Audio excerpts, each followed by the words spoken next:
My name's Andra Stefanoni. I grew up here in Pittsburgh, went to Pittsburgh schools and graduated from Pittsburgh State. One of my first memories of theater and the performing arts was going to Memorial Auditorium and sitting on the laps of my parents. They took me to numerous plays there, Broadway shows, musicals, Pittsburgh Community Theater. And when I was a little girl, they enrolled me in a summer theater camp for children. We produced our own plays, original plays, and then one year we got to produce a play with a New York director who came in and directed The King and I, which was an elaborate production. And that got me hooked, and I've been hooked ever since. I'm a member of the Grapes of Wrath cast. We had auditions a couple of weeks ago, and we just began rehearsals last night. We have 4 weeks to bring this play to life. It runs April 4th, 5th, and 6th at Memorial Auditorium. It's a play that's based very closely on the novel by John Steinbeck, except this play will do some unique things that perhaps audiences haven't seen here in Pittsburgh. We're going to create an actual river in our orchestra pit at the auditorium. We're going to make it rain on stage. There's going to be an old truck that goes across the stage carrying the Joad family from Oklahoma to California. So it'll be a unique twist on probably what people have seen elsewhere. In my family, I have a husband who went to Pittsburgh State and 2 little boys. Jack is going to be 9 in a couple of weeks, and Dominic is 13. We've done with them just what my parents did with us. We've taken them to all of the fine and performing arts opportunities that there are here in Pittsburgh, including plays at Memorial Auditorium and things here at Pittsburgh State, concerts and so on. They've also been enrolled in children's summer theater camp and enjoyed that a great deal. They love all kinds of creative ways to express themselves, whether it's in art or drama or music. For about 4 years, I was actually a theater teacher at Frontenac High School. I directed several school plays there, got kind of volunteered for the job and got to see a different side of acting and theater.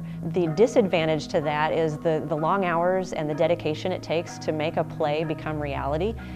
Many times I would be there until late at night, building sets, sewing costumes, rehearsing the lines with the students, and so I didn't often get home to tuck the kids into bed.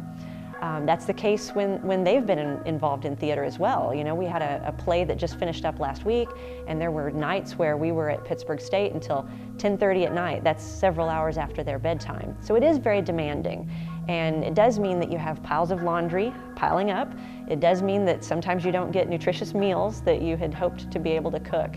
But in the end, it shows them the effort that it takes, not just by 1 or 2 people memorizing lines, but all of the folks behind the scenes to bring that story to life. And as an audience member now, they can look at a play and they can say, oh, I know what happened behind the scenes, what had to happen 6 weeks ago, 8 weeks ago, 10 weeks ago, to make that curtain go up and us to see that acted out on stage. A couple of months ago, Joey Pogue, who's an instructor in the communication department here at Pittsburgh State, called me up and said, I'm looking for 2 young boys who would be brothers and could act.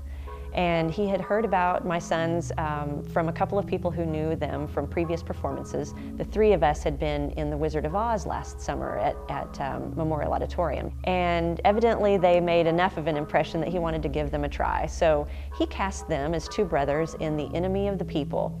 It's a story about a doctor in 1880 Norway who discovers poison in the water in the town. And the reason that this is important is because this water is used for public baths that tourists come and use for health reasons. And when he discovered this, he thought that everyone would be very willing to make modifications and get that cleaned up. And that wasn't the case because greed and corruption took over. So it's a story of honesty and the environment and brother versus brother. My boys played their 2 parts, I thought, fantastically, considering they're such young actors in a cast of older college students. And it was a great, great learning experience, not just for them, but for me as well.